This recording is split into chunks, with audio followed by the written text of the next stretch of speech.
上に上げて、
手抜きだなそれ。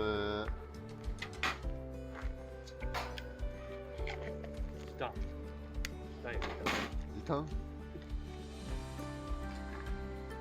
苦労してこそ美味しいご飯が食べれるっていうことですよ。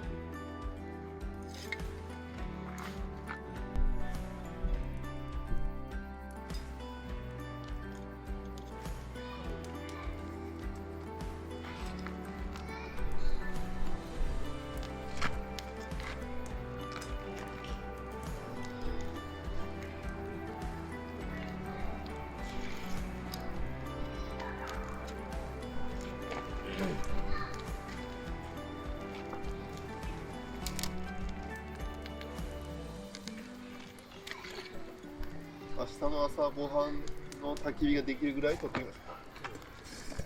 やりすぎて明日薪がないみたいな。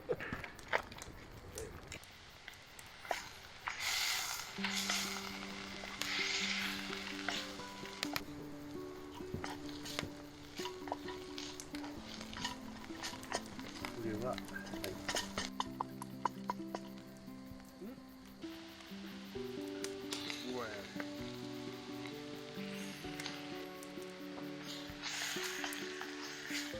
もうみんなに牛タンがバリカンじゃないです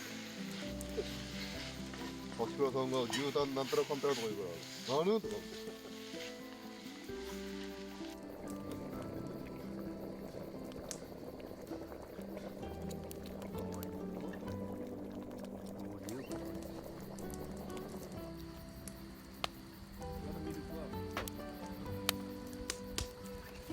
ミルクもらってたね、最後。